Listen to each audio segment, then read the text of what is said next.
And welcome back. With just 10 days ago until the election, the president making his case for a second term on MTV.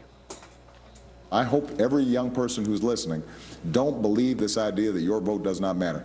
In 2000, in Gore versus Bush, 537 votes changed the direction of history in a profound way.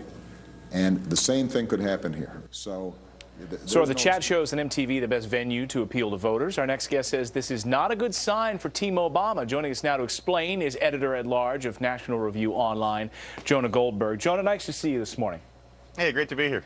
So what's wrong with this idea of going on MTV and holding these town halls? I think Bill Clinton did that back in the day, trying to appeal to some of these voters in that final stretch, going on The View, going on Letterman, going on Leno, for people who might be otherwise tuned out to politics.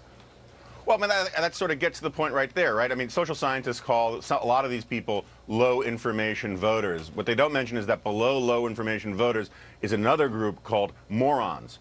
And what Obama is essentially doing is he's going after people who get virtually all of their political information from The Daily Show or some morning DJ, or not at all. And what he's trying to do is he's trying to appeal to people, not because of his economic plan or anything like that, but as a cultural phenomenon. Vote for me because it's cool and hip to vote for me. And I personally think that if that's your best sales pitch, then you really don't have a sales pitch. You're not trying to sell any substance. Moreover, he's ignoring the mainstream media as much as possible. He won't give a press conference. He won't talk to the press. He won't talk about the Benghazi disaster.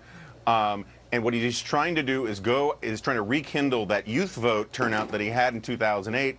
And he desperately needs basically low-information voters. And that's one of the reasons why he's become so condescending, so sneering, so smug, because that passes off as a confident argument in the sort of Daily Show culture where you just mock things and it sounds, well, if you're mocking it, you must be smarter than the person you're mocking. And I think a lot of young kids pick up on that and think it's a serious argument when it's not. On the other side, though, and critics would say, well, look, The Daily Show, he went on The Daily Show where it was going to be a laugh fest the other day, and Jon Stewart gave him some real tough questions about Benghazi and Libya, and we got some actual information and news, of course, the headline about not being an optimal situation, the loss of four Americans there.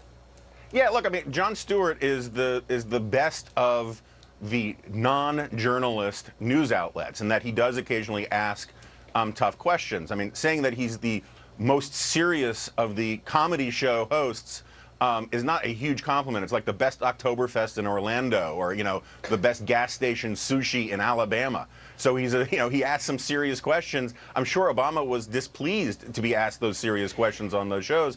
But his overall strategy, like this new ad comparing voting for the first time to losing your virginity, I mean, these are sort of desperate plays by a campaign that basically wants to argue in cultural terms and appeal to the least informed voters, most emotional voters, rather than actually make a coherent case defending his own record and what he might do in the second term. With a few seconds left, Jonah, do you think that these youth voters come out and vote in anywhere near the same capacity that they did in 2008? With this closing 10-day argument from the Obama camp, will they do that?